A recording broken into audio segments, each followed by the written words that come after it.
Welcome to the Forgotten Podcast. He's talking over This is your host, KK from around the I'm trying to way. introduce myself. I'm joined today by my co-hosts, Big Black What up? and Street Talk 187. Hi. And today we're going to be going over assessments and probably a bunch of other random things. Yeah, because we didn't Playing this. come prepared for this at all. At least we showed up today, though. We did. I was late. I'm on After color an hour people and a half. time. Hour and a half. Yeah. I'm allowed. I get a pass. I'm black. Yeah. Uh, And then we're waiting on our friend because we actually have something to tell you guys. We're waiting on our friend. something to tell us. Yeah. Just do it. I hate you for this. Are you pregnant? Actually, you're gonna be uncle. What? No, Yeah. I'm not actually pregnant. This is a joke. What? Fucking up already. Sorry, I just. This is so. Why'd you fuck it up already? Ooh, $1,500 tax credit. Yeah, we took that one seriously. Yeah. No. You guys were quick. There's a backstory. We just talked about this on Friday, and then Hey, we didn't want to waste any time, man. there you go. Get it in when you can fit it in. You didn't even let it. You're I just steal like, your no, thunder. no, no. Oh, did I steal your thunder? I'm sorry. It wasn't even a joke for like 2 seconds. The reason why we wanted to do this little joke, just to pay you back. And we went to Panera Bread last night, and Mark Montoya was there. And Mark was like, "Hey, how you guys been?" And Nate puts his arm around me and goes, "We're having a child." Both Mark and I were like, Dude, his face was... Nobody was more surprised than Kinsley. What? We are? happened? But yes. You didn't even know what the joke said. I was just like, we're having a... No, we're not. We're not. Yeah. Okay, so assessments. So what a baby is reproductive system. Slip on in here. Clip on in here. This is like Mr. Rogers. We have like Oh. people coming in. This is Shannon. Or Shanann. Shanann. Shanann. So Or affectionately like Shanann. Yeah. Shanann. So you're going to be an aunt. Oh no. I don't think you guys are picking the Shanann thing. BT Dubs, we're live right now, so Shanann. you're good. You're good. Good. It's unscripted. You're going to be... That's You're an aunt Yeah. now, so... Okay. Yeah. Alright. As penis individual... She's pregnant. See, when two people love each other or just meet in a Yeah. bar, Yeah. So you get to pick a name. It's going to be a guy if it wants to be. We should get back on Yeah. topic. What are we Yeah. talking about? we're talking about assessments. EMS. Oh, That's what EMS. we're here for. Is that what we're here for? Yes. Yeah. Assessments. Okay. Take it away. Wow, we are wholly unprepared for this. You're so- Anywho, Don't bring assessments. I'm glad we're not getting paid, honestly. This Right? is embarrassing. This is not that embarrassing. It's fun. Assessments. So, assessments. The foundation for emergency medical care or pre-hospital care is your ability to Assess. talk to your patient and gain intelligence on what is going on with your patient. And some people either have really good assessments or really shitty assessments or somewhere in between where it's mediocre. For Nate. Yeah. She took my vape. Okay. Nicotine. I told you. No. Okay, wait. What was the Her house, question? her rules. What was the question? So, Hi. when we're assessing, When we're assessing, don't you? I need you. No, come on.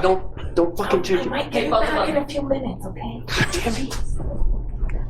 Come on, take me away from you. Assessments. Assessments. What are we talking about? Assessment. Assess-wise. What are we assessing? patience, Nate. Patients. Yes. Where have you been? Trying to get my vape. Oh my god. So assessments. This kid's got a nicotine problem. He does. Hey, at least I understand it. Okay. So much for being professional, right? All right. All right. So, So- assessments. So with assessments, okay, even with paramedic students, EMT students, or even brand new EMTs and brand new paramedics, a lot of people.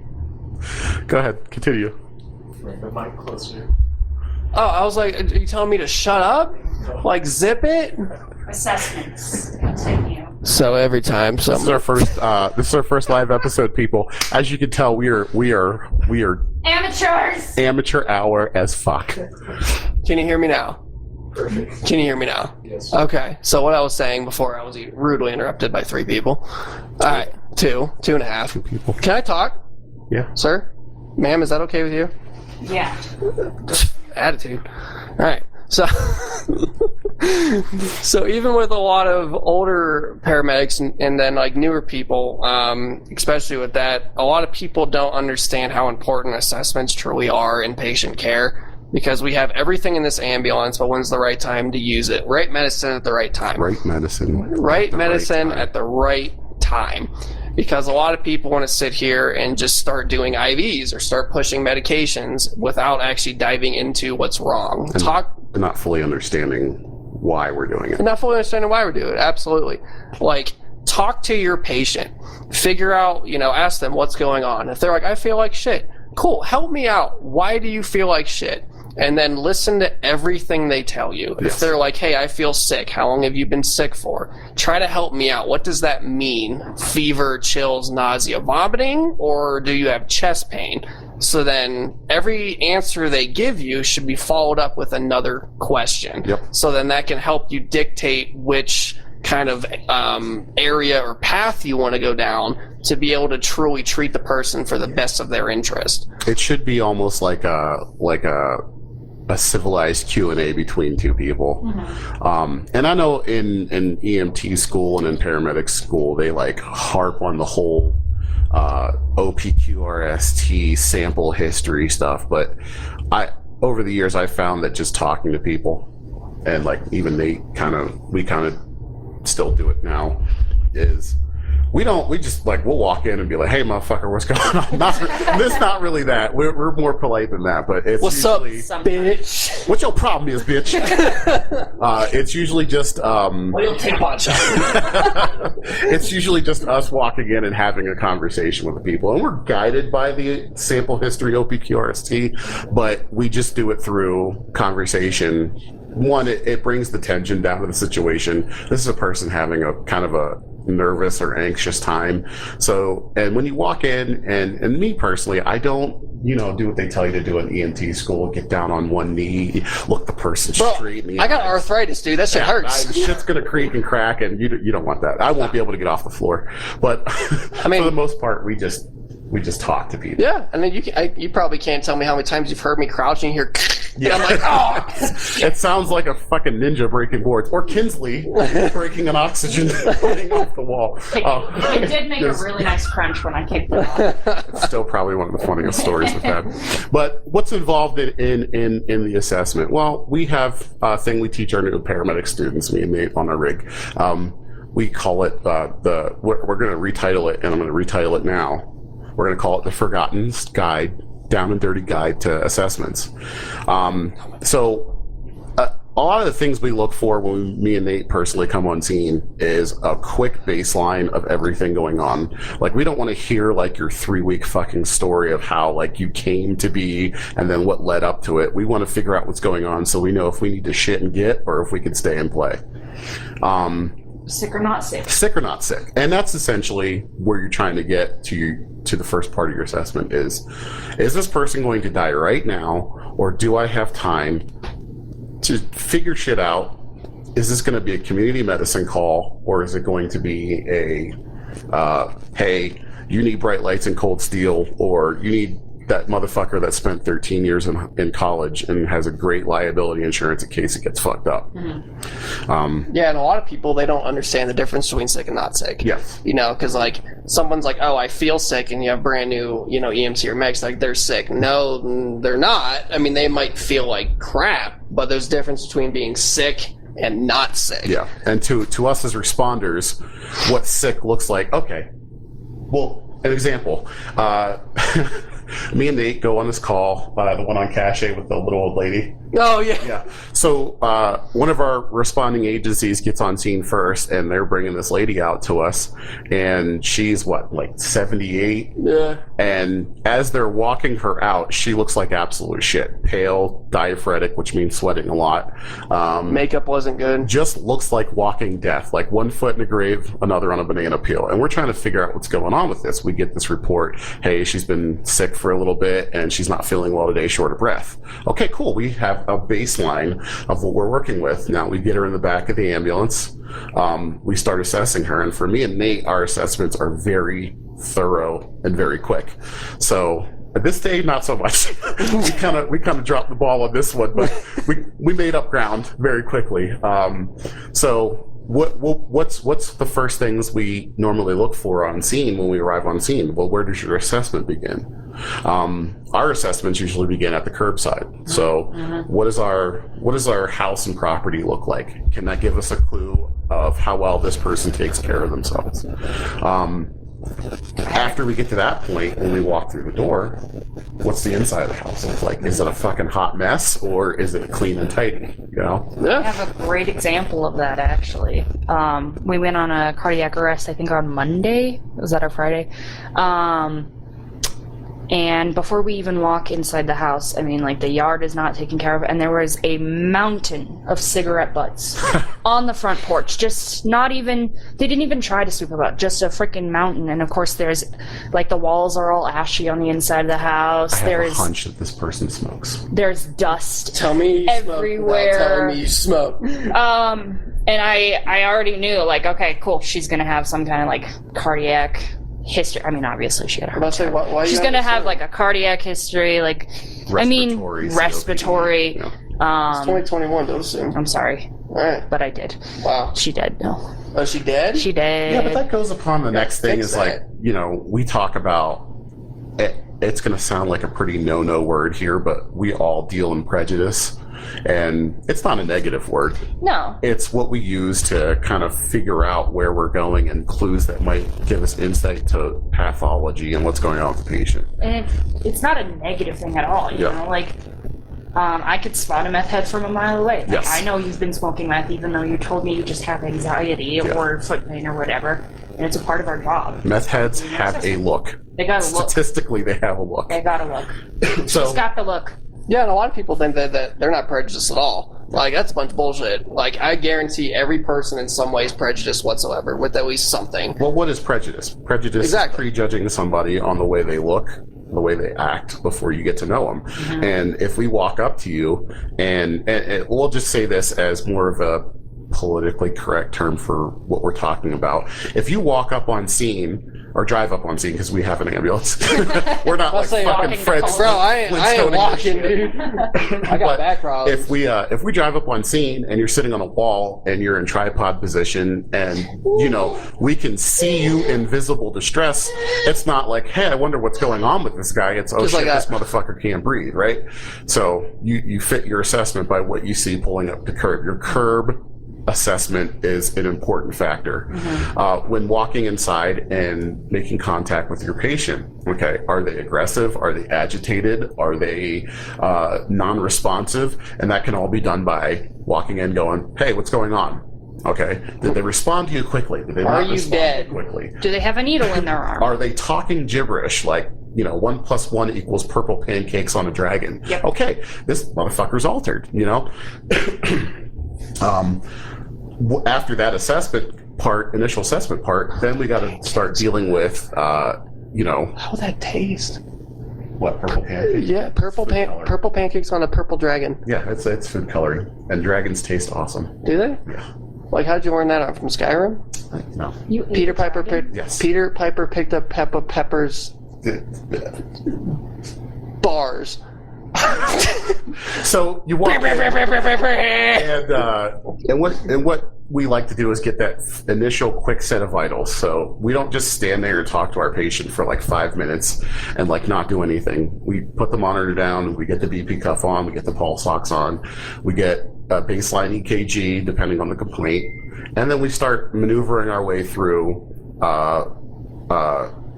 getting an initial intelligence on what's going on with this patient. If it's a chest pain patient, we're not gonna just stop with a fucking 4-lead. Like, a 4-lead, in my opinion, is some very basic ass shit. And if you're gonna take the time to put a 4-lead on, you might as well fucking do a 12-lead. It takes 30 extra seconds. You can't diagnose from a 4-lead. No, you can't. Okay, I mean, like I said, I'm not a paramedic. I will not pretend to be a paramedic. I went to P school. I went through the whole cardiology. I learned my words. Okay? You can't diagnose from a 4-lead. No. There's so many more different angles. I don't care about axis deviation. It's like taking a thumbnail And plug it in your toe. not a thumbnail, but a thumbnail pic, Yeah. and saying, "Oh, I know everything about this picture," instead of it's the same thing as like just a snapshot versus a full motion picture. Yeah, it's like the Android's the 12 lead, the iPhone's the 4 lead. Yes. Yes. iPhones suck. Suck. Okay, you and your Civil War era photography. Okay, thank Civil you. War era? Well, then I guess this is like Fred Flint. Is this a rock? Anywho, Anyhow. so getting a thorough initial quick assessment, finding out what's going on with your patient. All right. Then we come to the part where we need to figure out, is this going to turn into a shit and get call? Is this going to turn into a we're transporting? Or is this going to turn into a community medicine call? And that's based on what your patient's telling you. So if your patient comes in and tells you, I throwed up. I'm having... I throwed up. I got the poo-poo. I got the pooty. Did you say pooty? Is that like a poo ooty? I don't know. Can you have a UTI in your poo? Yes. That's mud butt. Remember that? Bruh. Shitting from her vagina? Yeah. Yes. I almost went gay that day. That's a thing. We had a lady who was shitting from her vagina. Yeah. There's a whole anatomy. So there's a vaginal canal. Canal. And then above that is what's called your urethra. Was there some kind of like bypass situation going So on? I forgot what happened, but she ended up getting some type of fissure between the anal canal and the vaginal canal. Yeah. And it was causing her pain, but whenever she shit, she also pooped it out of her fucking vagina. So what it is so it's actually so right between there's actually it's pretty much like an ingrown cyst that'll actually connect itself from the rectum down to the urethra. It's a very slow thing. I've talked to doctors about it. Mm-hmm. So whenever it's inside your body, it'll actually grow from your rectum. It'll move out to the urethra. So while you're trying to go to the bathroom, it'll actually go down outside your vagina. Yeah. That sounds horrible. Yeah. You have to get surgery for it. Completely shocked us because I've heard about it on shows like House, never seen it in real life. Yeah. Shit was literally and figuratively, shit was weird. Okay. But digressing. Or that woman who threw up shit. I felt so bad for that one. Yeah, when you Bowel obstruction. that's a very when you see that call, Yeah. you want pain meds because that is a very painful thing for them to go through. I mean, just think of that, dude. You're throwing up shit. Fuck, I gave her all the ketamine. Yeah, dude. Like she was still puking shit when we got there, and she was at urgent care for stomach pain, Yeah. and then Went they were back like- home. yeah, She and called she's like, crying. and then she was like, "Hey, I'm throwing up this dark stuff," and Yeah. we're like, oh, "Okay, this is a regular GI bleed." Yeah. And then We were in the back of smelled the it, rig. we're I'm like, "Oh my oh, god!" shit. Like, are you throwing up shit? Yeah. Literally throwing up shit. I remember they got her in there, took her, and then immediately just like got her into the OR. Oh yeah, we were in the ER for maybe like 5 minutes, and then she horked up some more poop, and then Yeah. they were like, "Hey, we're going to the OR like right now." Anyway, back on assessment. Back on the assessments. Where was I?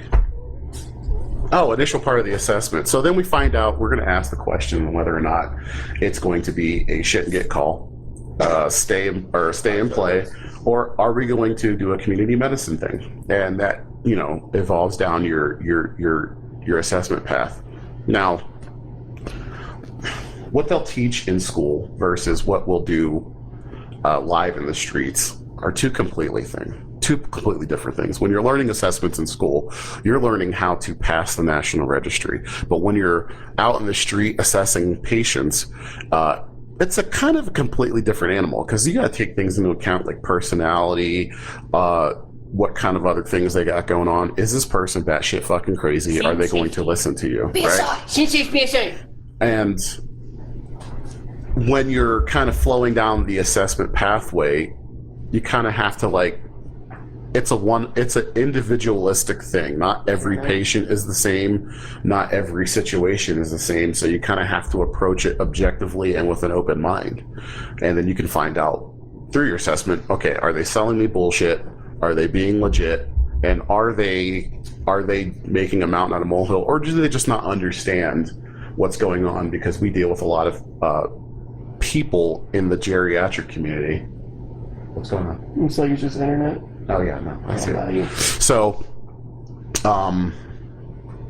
But so I mean, I completely agree with you because the problem is you get taught, OPQRST, or you have your little scenarios in EMT school, paramedic school, that kind of stuff. But they have their, what they call, actors. Yeah. Okay. And, cool. But, like, whenever you're on, like, actual, like, people action 911 calls, like, they're not actors. They're real people. Yeah. And if you sit there and talk to them like they're quote-unquote patients, not they're, like, people, you're going to easily, like, not get trust anymore. Well, yeah, it's not only just trust, but it's also Respect. Respect, and most people don't know large medical terms. So this is another part of the assessments. I keep my shit stupid as hell. Like, if I can understand it with that, I try to think of myself in layman's terms and don't know all these big medical terms, and especially when I hate big people words. get out of fucking medical school, they're like, I'm like, you touch have them yourself. use all the big words, and I'm like, listen, you got the sugars? You got the sugars. Is your sugars out of whack? Yeah. Your heart's going way too fast. We try to dumb it down. I don't want to say dumb it down, but we try to make it our idiot level so people can understand it. Explain it like I'm 5. Yes. Yeah. And that kind of gets people to say, okay, well, you're not looking down on me as I'm sick here, and it's kind of insulting. So, figuring out how to talk to people is like almost an essential thing. I think a lot of people miss that. They're just like spitting out like, oh, you have cardiomegaly, or you're hyperglycemic. Okay, stop that shit. Hey, your blood sugar is low. Eat some food. Eat some food, or stop taking your insulin and then going on a fasting diet for 12 hours. And then another thing is people don't, they like, because a lot of people, patient-wise, also have questions about what the hell they think's going on. Yeah. They'll have questions about medications. Mm-hmm. Like, doctors won't explain to them what's going on about, their actual medical history. Mm-hmm. You know what I mean? Like, assessments go even more than just trying to figure out how to treat them in emergency settings. Like, we can actually sit there and talk to people and try to help them explain life, like, with their medications and shit to them. And then long-term treatments. Which goes into the community medicine thing. Yeah. And how many times have you guys run a call where they're like, well, I was at the ER yesterday for this. And, all of that. And then I say, well, what did they diagnose you with? What did they do? And they're like, well, I don't know. Yeah. And then you have to, like, go dig through their discharge paperwork and whatnot because they just don't understand. Yeah. Yeah. Part of our job is to not only be just this meat wagon ambulance drivers, but we're also supposed to be kind of a liaison between the emergency room system and just the patient. At a certain point in time, you have to kind of I don't know what the word is. You kind of have to like. She banned us from vaping in here. She banned us from vaping, and Shannon's contributing to his delinquency of vaping. I'm a good boy. I forgot what I was talking about. I appreciate you. Thank you. You're welcome. So, a couple mistakes not mistakes, but like kind of like bad etiquette. I think we see when we're on the streets, and especially with like newer people and new paramedic students, is you kind of have to have confidence in talking with your patient. Confidence is key. Letting people know that, one, you kind of know what you're talking about, and two, and even if you don't, we have this phrase called "fake it till you make it," right? Yes. You can bullshit your way through most of the stuff and get where you need to go, assessment-wise, and then still be right. And a lot of people think I'm kind of smart on the rig, but I just bullshit very well. Yes. My partner has told me a lot of this job is bullshitting. Let's get away from the term bullshit. Can we say ad-libbing or improvising? Can we explain what that means? Okay, so when we walk into a situation, we don't honestly know what's going on. So we have to take a lot of information rapidly and come up with an answer. So one, our patient kind of understands what's going on, and two, they kind of feel secure in what we're saying. It's a part of your scene presence. Yes. Is what the bullshit, what we mean by that. Yeah. And a lot of people, they think way too much into it. Like, sometimes it could be something as what you think it is. Mm-hmm. Some people, you get the knowledge of, you get told all these things, like big words everywhere, but it could be something as simple as, hey, you might have a little stomach bug that you can sit there and talk to somebody about, which then always comes back to your assessments, and even with like simple things like as if someone says they're in pain, you and I will ask people, is it sharp, stabby, dull, achy, crampy? Because that can help dictate which way you want to go. And like, say for example, if anyone's ever had like a Charlie horse before, you can use that to your advantage as your assessment. Like if they're, hey, my heart feels really squeezed tight. Okay, use that. Like imagine a Charlie horse in your chest. Yeah. Or if you've ever had problems breathing, like you have asthma or something, use that to your advantage. Yeah. Like if you have experiences, and that's part of like, gaining a good assessment or even empathizing of what your patient, might be going through is, okay, have you ever had asthma before? Do you know what that feels like? Can you relate and explain that back to that person? I've had asthma before. When we go on breathers, I ask them, hey, does it feel like this? Does it feel like that? And what happens is you will watch a sense of relief come up. Well, when you actually start treating them, the relief comes up. But when you're starting to talk with them and be like, hey, and you can relate to it, it kind of puts them in your corner and they start to gain trust with you. So, and also you kind of want to like get a good description of what it feels like, especially if you can relate to it, then you can understand and empathize with, okay, this person's having a hard time breathing. Let's be empathetic to that, and what you try to remember what that feels like. For chest pain, it's kind of a wonky thing. Some people brush by chest pain and they don't go into like, okay, is it reproducible with breathing and touch? Is it a squeezy? Is it sharp, stabby? Is it dull, achy? What's the quality, meaning on a scale of 1 to 10? What does this chest pain feel like? And that can give you a lot of information about like maybe what is causing it. You know what I mean? A large majority of time, chest pain that's reproducible to touch and breathing or respiration wise is not generally cardiac. Chest pain that feels like pressure, squeezy, or crampy, we can say, okay, we're not looking at a more musculoskeletal thing. We're probably looking at something more internal or cardiac related, and then that'll drive you down your pathway where you want to go. Yeah, and then also I've noticed with people with breathers, because there is two differences. Is it hard to breathe in, or is it hard to breathe out? Or are you short of breath? Or are you short of breath? There's differences. That. Yeah, no, there's differences, because if it's hard to breathe in, it's hard for air to somehow get into your bronchioles and down your alveoli. If it's breathing out's difficult, you're entrapping. Yeah. Fluid in there. Or fluid intake, fluid overload. CHF. Yeah, there's differences. Asthma is more, and asthma can trap as well, which causes a person to feel like, oh, I can get short breaths in, but I can't get short breaths. Yeah, and usually they'll say like it's both. Yeah. You know what I mean? And then like if it's shortness of breath, you're actually looking at, okay, I have this feeling that I can't catch my breath. Okay. Yeah. Are we talking about something vasovagal related? Cardiac? Shitting and puking all day? Or is it a cardiac thing that kind of like takes your breath away and you feel like you can't catch your breath? It kind of drives, where we're looking at and gives us more of an idea of what's going on with our patient and what we can expect. Yeah. And a lot of people don't even know to ask what reproducible means. Yeah. Especially with newer people. Like if it's reproducible, does it hurt, if we sit there and touch it? Yeah. Does it hurt when they cough? Does it hurt when they breathe in? Because that's usually pain around the pleural sac or the anterior chest wall. You know what I mean? So everything kind of fits into patterns. And if you do this job long enough, then you will realize that everything we do fits a pattern. And what we're doing with our assessment is trying to move you into a checklist off that pattern. Okay, they got this, they got this, they got this. It's probably going to be this. And once you see enough shit in the streets, then you'll be able to say, oh man, you can dial your mind back to that patient looked like this.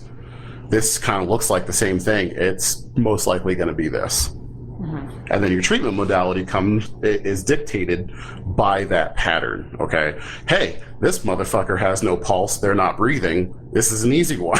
You know what I mean? Make them worse. You can't, very stable patient. We can't make them worse. And then, okay. Trauma's fairly easy. I know a lot of people in our community get their fucking rocks off from trauma, but it's literally either a motherfucker has a hole in them, plug the fucking hole. They're not breathing, breathe for them. This dude got shot. That's a real simple fucking call. Hey, you got yoked on a fucking motorcycle. You can find 3 or 4 big things, and your assessment becomes real easy. Kinsley has something to say. Well, She I was has a gonna say question. we have a question from one of our viewers, Send it. Mrs. Shannon Miller. Send it. She says, "What is the most valuable part of an assessment to you?" Well, number one, that best thing is that what she said in the front's completely true. So I would say for my answer, for me personally, I think the most valuable part of an assessment is my first, visual size up of the patient. Where is the patient?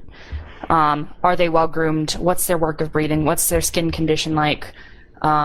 What's their demeanor?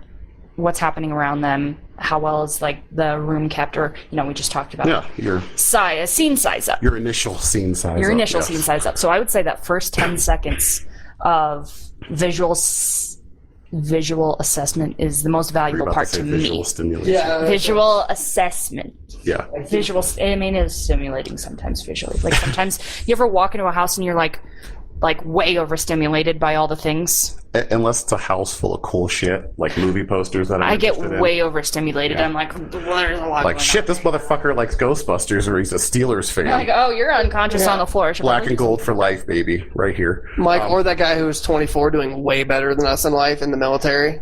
Remember that guy? We won't talk about that. Yeah. That sent me on a midlife crisis. Yeah, of even epic I had a midlife proportions. crisis. This dude, Yeah, but I don't even want to talk about that. I cried. Motherfucker had a BMW at 23. And like a brand new Jeep. Not even like a shit Jeep, but And he like couldn't drive himself to the hospital? No. So his wife called because his wife cared about him. Aw. Yeah, they had a really nice life. Okay. And he was like, own 2 houses. I don't want to talk about it. I don't want to talk about it. in the military. What does he do? He was in the He's military. a fucking almost a lieutenant in the military. Yeah, he's like 25 years old. Owns 2 houses. I don't want to talk about it. Yeah. Stop it. Okay, assessments. Yard is kept. All right. You really want me to go out and buy a Corvette and just start my whole midlife crisis? Let's move Right now. on. I don't want to talk about this anymore. Yeah. So assessments. What are we talking about? What is the most valuable part of an assessment? How are you going to be 24? And okay, I'm done. We're good. Do you want to get it out? No, we're good. Are you good? We're good. Roommate's 23 with a Tesla. Fuck off! No. What are we doing with our lives right Apparently this. Work in EMS. We're We save lives. yeah. What do they call this job? What do they call it? Like dead-end honorable or street. something? now? I don't know. No, it's not a dead end street. For all you that want to come into this profession, it's It's a a great stepping life. stone. You're going to see a lot of genitals. You're gonna see a lot of lot of shit. No, jobs. that's the one thing I never got warned in fucking school. Like, and not even like good quality Not even good genitals. genitals. It's like Okay. a lot of penises. Actually, a lot of penises. And like they're all wrinkled up. And then like tits that look like they're like saggy waffles. actually, I had the weirdest methy patient. So I think he had shot himself in the face a few years ago, so it was a little skewed. It wasn't Jackson that bad. It was kind of A Van Gogh. He was a little bit of a Van Gogh. However, if he hadn't shot himself, I swear to God, this man could make millions off of romance novels. Like, he had the whole look. His hair was longer than mine. He was found sleeping in someone's RV. This is before you and I. He was. Nee, he's on meth. I will be stealing. He was on meth. Shouldn't. I'm taking your vape away. He was on meth. However, when it comes down to genitals, Watch your next wording. it was very large. I'm just saying. You know what? I will say this. I didn't say it was larger than yours. There are times in this job, like when I used to work in the hood, we would get some people. Okay, this one kid that got shot. Not kid. He was a man that got shot, right? And we have to do this thing where they call it getting people trauma naked. So Oh, if you're in trauma and you're going to the hospital, you're backboard, you're collared, whatever, you're getting butt naked. We got to do it. Cutting We got to your pants assess. off. We got to assess everything. You make eye contact. As with soon as we cut this dude's pants off and shorts off, boxers, like, he was swinging meat. I mean, I was impressed. I mean, and as soon as we get in the ER, like, the nurses are like, "Oh shit, this dude's swinging some salami," and I'm like, "Oh, okay, like, hey, good on you, man. Way to be genetically great. Superior. Like, I'm ashamed. I'm going to go cry in the fetal position back at my station for 2 hours. So back to assessments. Assessments. Sometimes you gotta assess their genitals. Yeah, and Yeah. I'll be honest. You've assessed mine. I have, but that was a different story. This took a turn. Well, so far, Meth Head's more beautiful than me. He has a big bigger penis than I have. I didn't say that. We're in timeout. Mike. This is 2 weeks of him being ashamed of his manhood, by the way. Oh, you want to talk about that? Okay, so the first time we ever had, was that the second episode? Last episode? We should digress. No, we want to talk about this? We're not going to talk about No, your you sure? penis. Do we need like a recording break and then we'll recollect our thoughts and come back? No, my thoughts are clean. We need a word from our sponsor. We're live. Hey, sponsor. How long have we been going for? Like half an I hour. don't know, 30 seconds. Assessments. Assessments. So how you figure out your assessment and tailor it tells you how you're going to go. So let's talk about. This is kind of unorganized. We apologize. I swear to God, next time we go live, we'll have actual format. We'll have our shit Mike, together. you said that last time, bro. It ain't gonna happen. I I mean, enjoy this better than structure. fair enough. Thank you. Structure sucks. Anarchy. Anarchy! So, yes, your assessments need to be tailored to kind of be personal and objective and kind of open-minded. Now, we do come to some of our assessments where they end up, we'll figure out a person's bullshit. Oh, you asked. Got it. ADHD. All right. She asked. Yes, it's bad. She asked. A person online asked, "What's the most valuable part of an assessment?" I will tell you that for me, the most valuable part of assessment is the difference in correlating between what my patient is saying and looks like to what the vital signs are telling me. Everything else can lie to you, but your patient's physiology will never lie to you. And when you get to learn how to recognize certain things, you'll be able to figure out if it's bullshit or not. A lot of people take stock in what they're seeing on the monitor and everything else, but what is my patient telling me?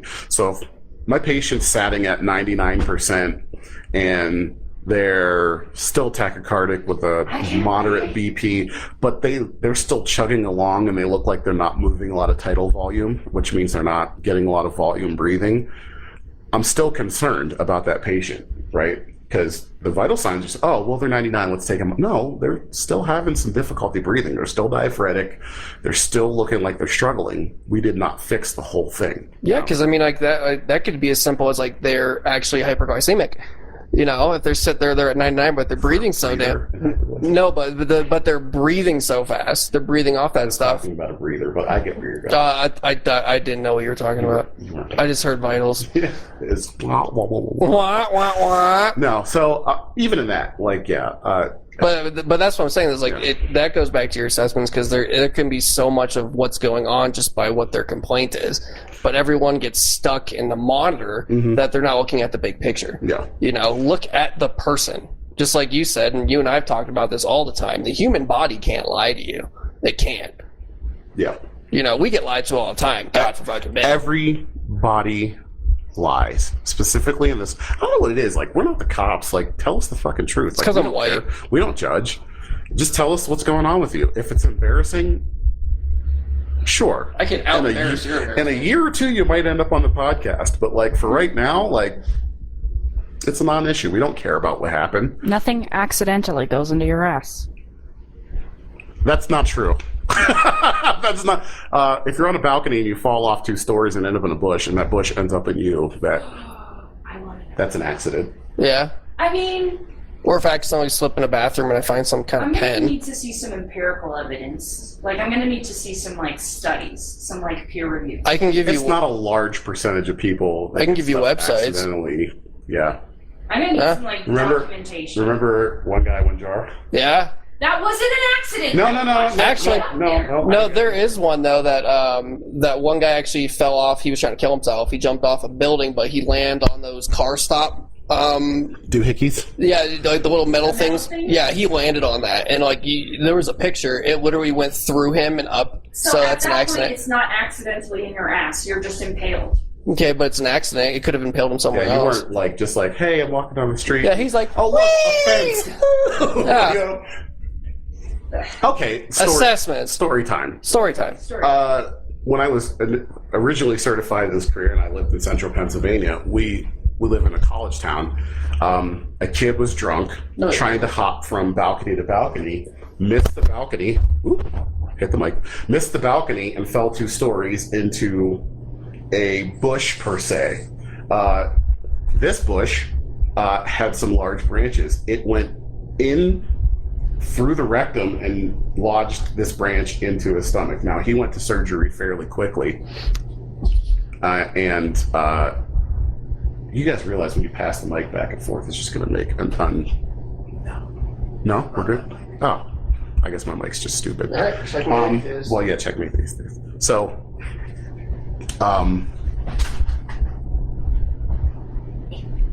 Production assistant. I don't know what's going on here. So, yeah, he got impaled, and that was kind of an accident Yes. to a degree. I mean, he wasn't looking to get. I mean, alcohol was involved, and we know what happens when people drink, get drunk, and they get impaled. we end up earning our money. We earn our money. Yeah. I'd rather watch Netflix. Then get impaled? Yeah. Well, I mean, I guess it depends on what kind of night. Netflix and impalement. Next. That's for those of us who are perverted minded. That's just Netflix and chill because eventually there's some kind of impalement going on. There we go. All right. He's talking about sex. Yeah. Okay. Yeah. So back to assessments. So what are we on, trauma now? What else do we have to say about assessments? Well, we're on trauma. So trauma assessments, a lot of people, I brought this up to all my EMT babies, you know, in EMT class and even our paramedic babies. Like, we go by what's called the March principle. It was initially called PHTLS or ITLS. That's a lot of words. Yeah, and pre-hospital trauma life support or Yeah. international trauma life support. It was a flaw. Well, I mean, the military did use it at one point. Yeah.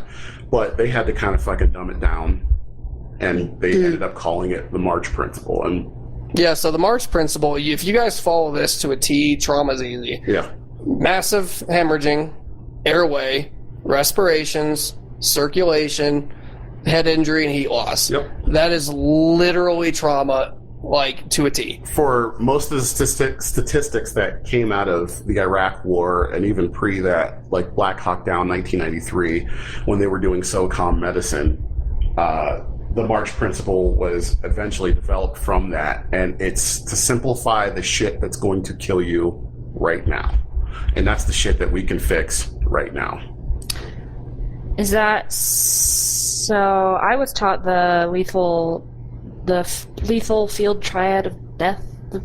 Why can't I word right now? Yeah, the things that'll kill you the most in the field is going to be heavy blood loss, your airway and respiratory, and believe it or not, it's not going to be the heat loss. It's going to be, or I'm sorry, it's not going to be the head injury. It'll be heat loss. When you have lots of blood loss, a crap airway, and hypothermia, that's where you're going to kill people.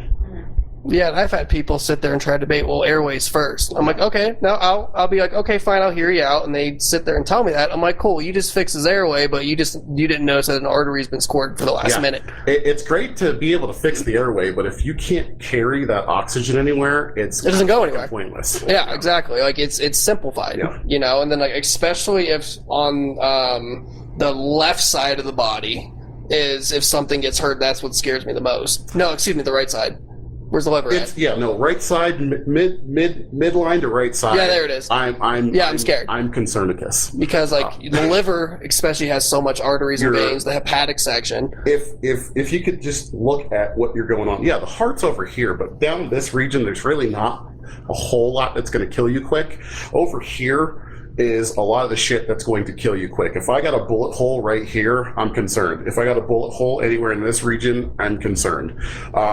Your aorta runs down there through there. Your liver's there. A couple other vital organs that I can't remember off the top of my head because I'm fucking retarded. run down that way. Well, I mean, right there in that area, and there would be the gallbladder and somewhat of the large intestine, the small intestine. A lot of smooth muscle organs or smooth organs and that's hollow like organs near that the will lung bleed quick. Also, what's up? We're concerned about the spleen in this situation Yeah, because of the spleens blood bleed. volume. Yes, Spleens bleed. Oh yeah. Yeah, Splenic lacs will bleed out quick. Yeah. Liver lac, splenic lac, puncture the liver, puncture the spleen, your fucking aorta. If that motherfucker gets hit, you got what? Maybe you're done. you need bright lights and cold steel and diesel Right therapy. now. You need to be like a block Diesel away from a therapy. fucking diesel not the bolus. ER and OR because that thing bleeds. It bleeds quick. Is that what it does? It bleeds Oh, quick. oh, cool. We had a kid back in Wilkinsburg, and Alyssa, if you're watching, you'll remember this call because this one threw us for a loop. He got shot with a 38, and it transversed his thoracic cavity. The transverse shootings suck because that bullet goes in, and this one passed the whole way through. So all the way through it, popped both lungs, nicked the aorta, popped the left ventricle, and popped the other side of his lungs on the way out. And it hit his spinal cord. So when we rolled up to him, Alyssa hops out of the truck. She runs right up. She's doing her rapid trauma assessment. I walk up. This guy's got a priapism, and he ejaculated. When you have priapism through trauma and you ejaculate, that's bad as fuck. So I look at this, and everybody knows, if you rode with me, you know that when I say, hey, we got to go, like, we need to get the fuck off and go right now. Luckily, we had like 3 crews there, plus response medic, Bobo. See you, bro. He ended up coming there, and he rode in with me. And this kid he crashed quick. I think it took, Alyssa drives like fucking Mario Andretti. So we had about 8 to 10 miles to go. She made it to the trauma center in like 5. So we were haul-assing down the parkway. By the time we got about 3 minutes from the hospital, and this kid started crashing his heart rate and blood pressure. And we were trying to figure out what else we were missing. We had decompressed his chest. We had put chest seals on. We were doing all the trauma ALS. When we got off the exit, his heart rate started crashing, and we had epi ready to go, and we had a bag of fluid ready to go. And you're kind of at a catch-22 at that point because you're like, okay, do we flood him with fluids below the clotting factors of whatever he has left, which is nothing? Or do we give him the epi, speed his heart rate up, and increase contractility and pump the rest of the blood out of his body? We did both. When we got to the ER, they cracked his chest in the ER and started doing cardiac massage. When the doctor reached in to try and do the massage, he pulled his hands out and he was dripping blood. And he's like, hey, this kid lost most of his blood in his thoracic cavity. When they shot the x-rays and shit and got this kid up to the OR, they found out that he popped everything going across, and there was no saving this kid. He coded twice, and after the 3rd time, they were like, Domino, eat the biscuit. Shut up, Nate. Domino's has biscuits now again? Yes. Domino's does have biscuit. Wow. The kid died because you popped a large vessel stuff inside the thoracic cavity. Going back, your trauma assessment has to be that rapid. And when they say rapid trauma assessment, and you can get a pretty good thorough trauma assessment with the March principle while not sacrificing speed. Yeah, I mean, seriously, walk up, is there puddles of blood? If there is, cool. Quickly try to figure out where it is. If it's anything lethal, stop it. We call it a blood sweep. Blood sweep. And then, you just go over the body, around the back, down the legs real quick. Yeah. Okay. Every couple of lengths, you pull your gloves out or your hands out and see where you're getting blood Is from. there a life threat right there? Yes. If there is, fix it. Stop the bleeding. Stop bleeding. Yeah. We could also talk about distracting injuries in this case, A because lot we of see a people- lot of that in Yeah. trauma. Yeah, a lot of even people who've been doing this for a while. Yeah. They do that a Oh, lot. yeah, broken pinky. Yes, but there's a large... Yeah. Actually, perfect example. That dude who got hit by that car. With the wrist? Yeah, with the wrist. I hopped out and he's drenched in blood, and I'm like, okay, where's he bleeding from? And his wrist just popped wide open. And I'm like, okay, cool. And he was just smearing on himself because he was drunk.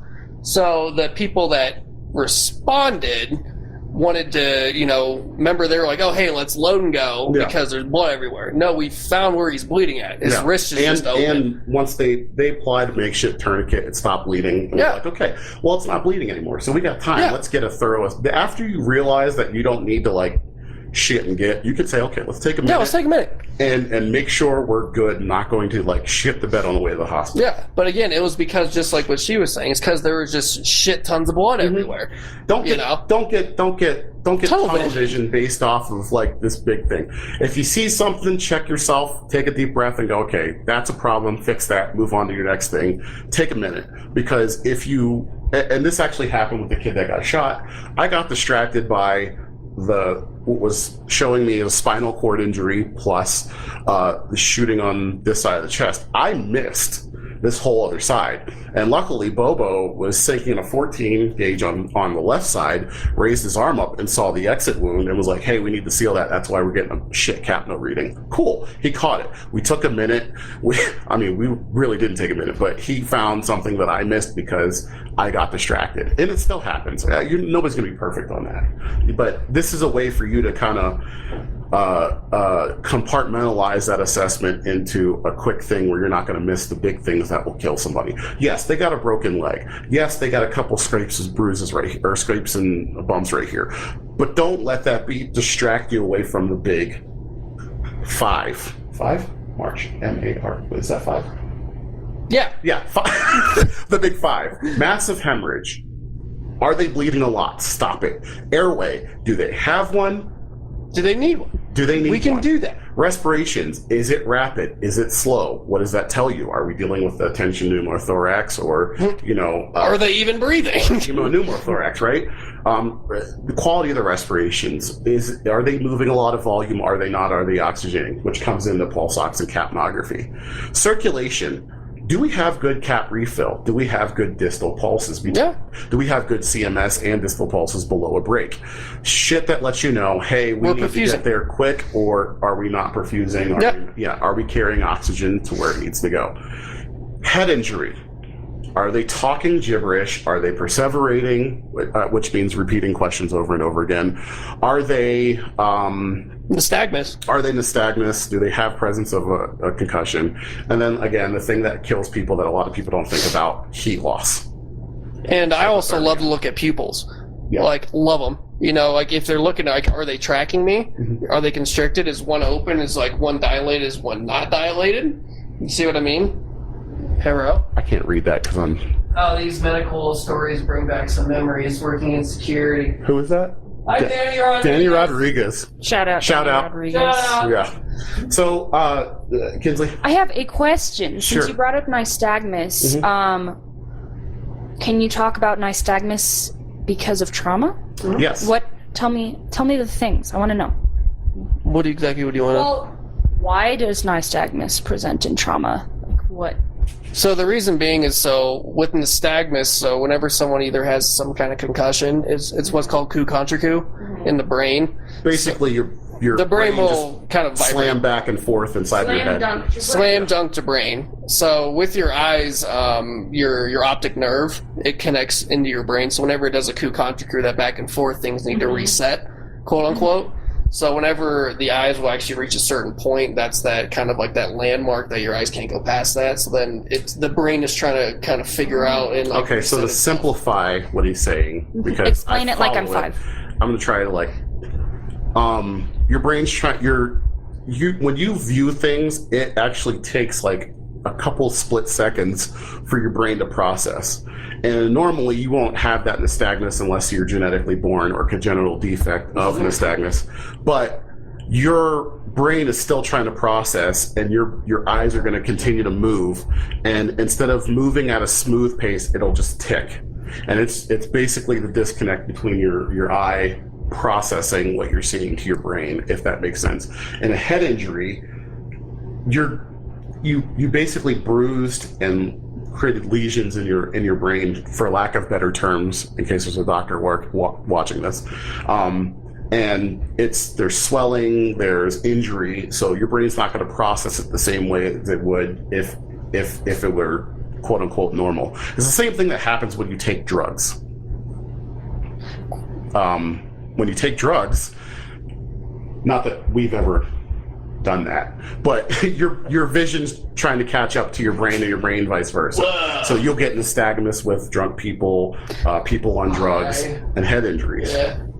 Question though, for head injuries, would you see vertical and horizontal nystagmus? Might. You Might. Yeah. Okay. So then that So it's also- possible. Yeah. Yes. And that can dictate which lots of different nerves that are affected. It can also, tell you exactly where in the brain Interesting. you're being affected. I can't tell you off the top of my head what that is because I only do my Con Ed stuff once a year. And you get me 2 weeks after that, I'll be able to tell you everything. But 3 months after that, it's all gone until the next time I got to do it. Oh, dude, I had to memorize all those stupid. Yeah, the fucking nerves, the cranial nerves, there's assessments for everything. But nystagmus is a good indicator of a head injury. And or even just a minor concussion. minor It can concussion, help, yeah. and whether somebody's under the influence or not. So if somebody's like slurring their speech and being kind of a douche, you could be like, me and Nate will always walk them like, hey, follow my finger with your eyes and our eyes only. And if we see the bouncing, we say, hey, were you born with any visual defects? No. Okay, you're fucking drunk or under the influence of something. It's gotten us in trouble quite a few times, like almost to court. What? Yeah, because like we'll sit there and figure something out. We'll arrive on scene first, and then we'll walk up to the DUI officer and be like, We're like, oh, hey, by the way, he's got nystagmus. nystagmus. And He's like, oh, what's your first name? name? Shit. God damn it! It's Terry Zog. It's Terry Zog. I'm so glad you're on board with that because I've done that too. Sorry, Terry. Shout out Terry. Shout out Terry, you the OG. You're awesome. I can't. I'm sure he's been in course. So I don't even know this call. Just for shit, he wasn't even on. I don't remember this at all. It says your name in here though. I don't even work weekends. Why was your name on the list here at this nursing home? I was in Florida on that day. What? No, you weren't, Terry. It says here, Terry Zog, gigantic black dude with dreadlocks. Or That's totally not me. white girl. Yeah, I've definitely. Because I could pass for Terry Zog too, all the time. Yeah. But yes. For those that should we? I don't know if we should delve further on that tangent. What? The Terry Zog. And I was explaining Terry Zog to Shannon later. Oh, I will explain it. Inside joke. For those of us who work out here. Joke. He's not a joke, though. He's actually a pretty cool Yeah, dude. He's like low-key genius, too. Kind of is. Yeah. It's kind of scary. Yeah. But anyway, with everything we talked about, that goes literally back to all of our assessments. Yeah. You know, like your and I's assessments are somewhat the same, but it's also somewhat different, which is great. I like to go through every single human body system. Oh, yeah. You know? Oh no, literally. Yep. I like to go through every Neuro, human body start the system. head, work your way down to the extremities. It only benefits you in the long run. Yeah, I'll go through renal, cardiac, respiratory. I mean, like everything, just so I know which branch I want to go down. You know, and if, like, say for example, if I'm like, hey, do you have kidney issues? They're like, yeah. What kind of kidney issues? Well, I don't know. You ever done dialysis? Well, yeah. When was your last dialysis appointment? Well, I've missed it. Okay, so now we might be looking at some kind of hyper K Yeah. issue. Then your 12 lead comes into play. Your Yeah. apno comes into play. You know, Everything. vital signs come into play at that point. Okay, they missed 2 dialysis appointments and now they're fatigued. Legs are swelling. Okay, let's look at their BP. Is it a high BP? Is it a low heart rate? Is that EKG wide and fucked up? And do we have global peak T waves everywhere? Okay, we can say safely, okay, with 75% Yeah. certainty that it's probably hyper K. Now that dictates the treatment we got. Calcium, sodium bicarb, shitloads of albuterol. Yeah. You know, that's how we That's how you fix it. That's That's how you fix that. Boom, pow. attempt to fix it. That's We're how getting you them do back it. to homeostasis. Homeostasis maintenance. Yes, and that's a big thing, engineer. Yes, engineer. And that's a big thing that a lot of people keep forgetting. That's our job. You're reverberating that through the mic when you said it. That good. I was trying to add dramatic Yeah, background. no, I got it. It was Nut. Ow, fuck. sorry for people who have earphones on. Yourself. Yes. But that's the thing that a lot of people forget, that that's what we do. Like, we keep homeostasis. Yes. We don't do trauma shit. I mean, like We don't surgery save stuff. lives. Yeah, we're not saying. You know? I, Like, it's just like, it feels like that everyone, you know, like, okay, we're on an ambulance, we have to do this, and this. No, we have to get them close to the balance Yeah. as possible and get them to the guy with the MD behind his fucking name. You know? You're essentially dumping a puzzle on a table, putting that puzzle together, and then Saying, giving well, it to it somebody works. to figure out the rest of the shit. Giving it to Like, your mom to fix the rest I've of it. always said that, like, Don't bring my mom into this. we don't save lives. We're just getting people back to just drive homeostasis. fast. Sometimes we'll fix problems and solve puzzles, but it's a complementary to the rest of the emergency medical system. It's All a right. chain of survival. Chain We of survival. initiate that. We are the Start. initial triage point for that chain of survival. Yeah. So let's move on. We're gonna go bench seat bloopers next. Bench seat bloopers. So We're already done. no, we're gonna do bench seat bloopers, then we're gonna wrap up Oh. because I was late. It's my fault. Well, I mean, I'm not doing anything. Yeah, but I gotta pick my kid up too. Oh. Yeah. Okay. Yeah, it's fine. What? Yeah. Yeah. We got time. We're just going to go through bench seat bloopers and bullshit a little bit more because it's live. It's the first live show. Okay, so this week's bench seat blooper, Devin Cummings, you coined the term, so I'm going to stick with it. Bench seat blooper. This week's bench seat blooper is one of my favorite stories ever. It is the Nathan Ritchie, Street Doc, aka Street Doc 187, deer story. And Oh, I do, because this is one of the first stories I heard about you. Yes. And I was still like, you know what? Yes. I like them. this story, if you've never heard it, especially if you're in our area, is legendary because it's the most hilarious shit I've ever witnessed in my life. So, was it 2 years ago? I think so. It was 2 years ago. We were going code 3 up I-25 to the north end of the town we live in. And it was probably for some it would sound like a pretty bullshit call. I don't even think it was really anything. We're going code 3. It's late at night, probably about like 3 in the morning. Yeah, dude. And like, we're just cruising. And I'm not going to say how fast I was going because if a supervisor's watching, I don't We're want to going 65 miles an hour on We're following I-25. the posted speed limit, but any supervisor who's watched my drive cam videos know that's not true. So we're rolling up. Nate's in the passenger seat. He's just chilling. It's kind of dark because they forgot to fix the lights on that section of the roadway. And Nate goes, "Holy shit, what's that in the road?" I look up, and there's a deer in the number 1 lane of the highway, and he's just like cruising across the highway, and I start to swerve off to kind of miss it, and this deer, a doe, fucking runs right into the side of the ambulance, cartwheels up the side of the ambulance, just destroys the whole side of it, takes the air, almost hits this guy in the back of us that was driving a pickup truck, almost lands on him, hits the road. I pull over. I'm like, shit.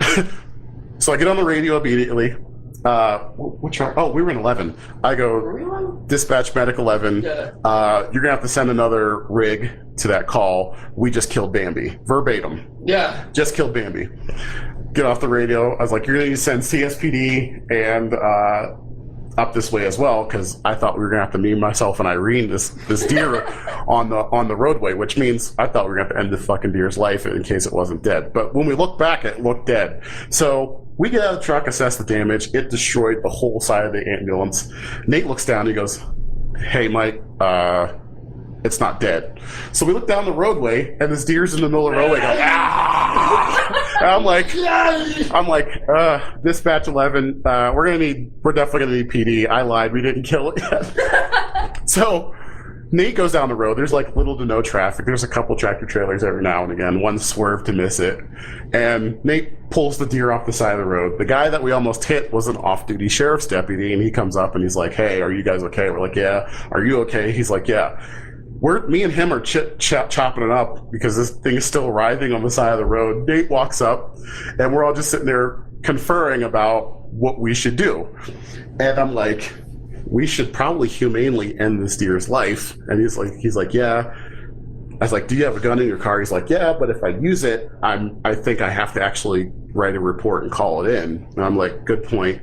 Nate's like, let me digress off topic here a little bit. Anybody, especially those of you from Pennsylvania and those of you that hunt will know, deers are pretty strong animals, okay? They're made of mostly muscle, okay? Coming back to the story, Nate walks up and goes, "Hey, we're talking about, the whole ending of a deer's life humanely." And Nate goes, "I have an idea. I'm going to break this fucking deer's neck." I look at Nate and I'm like, "Bro, You are not breaking a fucking deer's neck, okay? I grew up in the country. I've seen people try before.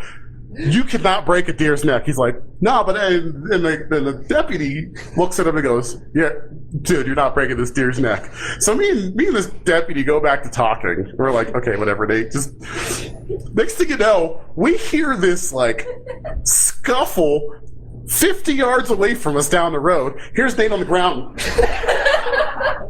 Trying to snap this fucking deer's neck, and I'm like, me and the deputy are just, my jaws drop. I'm looking at this like, what is going on right now? Like, what is going on right now? And Nate's just like, and I go, oh my god! If I had had the presence of mind, people, I would have turned the truck around and got this on the drive cam so I could at least show you what this looked like. So afterwards, Nate comes trotting back up, out of breath. The deer is still inside the road. And Nate comes trotting back up the roadway, and he's sitting there, and he's like,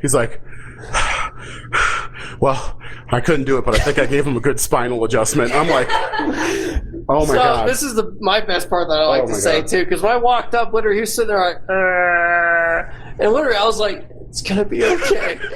I petted him. I was like, it's gonna be okay. And literally, I was like, it's gonna be okay. Shh. It's gonna be okay. Literally, okay, if anybody has seen this, if you're old enough to remember this movie, it was a Jim Carrey movie. It was the Me, Myself, and Irene part where he tries to shoot the deer, but instead he's sitting on the ground wrestling. Literally what he looked like the whole time. And I'm like, oh my god, this is the most hilarious fucking thing ever. It gets worse. So the deputy's like, okay, maybe we should just knife this thing in the back of the head. And I'm like, or maybe we should just knife this thing. I'm like, cool, because I've seen back where I come from, when people kill deers, they just swipe the neck, or they swipe the deer right across the neck, let them bleed out. It's done and over with. It happens quick, so it's fairly humane. This guy comes up and just like starts poking this dude, poking the deer in the back of the head, and I'm like, okay, just stop, we're done. We have tortured this animal so much right now. And wasn't she pregnant too? Yeah, it was a pregnant deer. It got a lot worse. So once the officer rolls up, we're like, okay, finally, we're gonna just put this thing out of his misery. Why there's like stab wounds. At this point in time, I've given up on trying to be humane about this because it's not going as planned at all. And then the police officer comes up and like, okay, we're finally going to do this thing right. He just comes up and goes, it's going to die in a couple of minutes, just hauls it over the fucking Jersey bear. And I'm like, all right. At one point, I'm like, okay, it's February, it's 3 o'clock in the morning. I got ratchet straps back at the station, and we got a stretcher. Like, dude, we can make some stew. I was like, if I know a good butcher in town, can I get this thing back and will it keep? By the time I get off shift at 7 o'clock in the morning, I didn't take the deer with me. But how did you find out it was pregnant? Oh, it's because there's some things were poking out. Yeah. Yeah. It got gruesome really quick. Yeah. So that's the deer story. Yeah, and the reason why I figured that out is because I had him like in a full, complete lock chokehold, like 9 yards. Like Gracie Jiu-Jitsu style. Yeah, like crazy jiu-jitsu style. And then like whenever I was done, I'm pretty sure like the pressure I was putting on his stomach was actually pushing the kid out. You mean she? She. Yeah, she. Yeah, I was pushing the baby. Let's use the appropriate pronouns, Nathan. Excuse me. Her. Girl, she, the mom. Yeah, so that's the deer story. Out of 20 years of doing this, that is in the top five EMS stories. This is the funniest shit in the world. Oh, I love this job. Yeah. Yeah. What Fuck. what other bench seat blooper is there? Hey, you got one for the week? Let me think. I don't have anything that will ever top that. That's a pretty epic story. I mean, I come close to it, like kicking the CPAP machine and breaking it in half. Yeah. But you know what?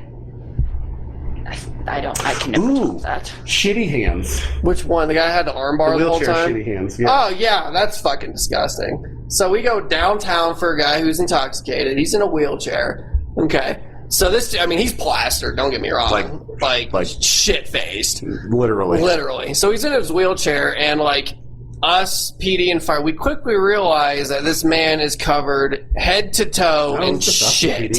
Was it just It us was and a PD PD? request, yeah. It was Oh, just okay. us and PD. So us and PD quickly realized this guy is just covered in shit head to fucking toe. Okay, so we were like, great. So we moved him over to the stretcher. There's Yeah. like a line. Royce ended up coming. Because Did he? we called for assistance to get the wheelchair to the hospital because we didn't want to take his shit. I didn't remember. Okay, because it was a while ago. Yeah. But yeah, so there was just a trail of shit. He's covered head to toe, just talking all shit, all up and down. Drunk, cussing us out. Just drunk asshole. Shit all over. It's not even like good shit. It's like that cow patty shit. Oh yeah, Just- dude. Just Just disgusting. like lava patties, gross. Yeah. So, and then so Mike and I look at each other because we're like, well, who the fuck's gonna take this? So, I was like, I think you're the one who said it. You're like, I'll give you 4 AR magazines, 30 rounders. 30 round magazines if you take it. And I'm like, all right, bet.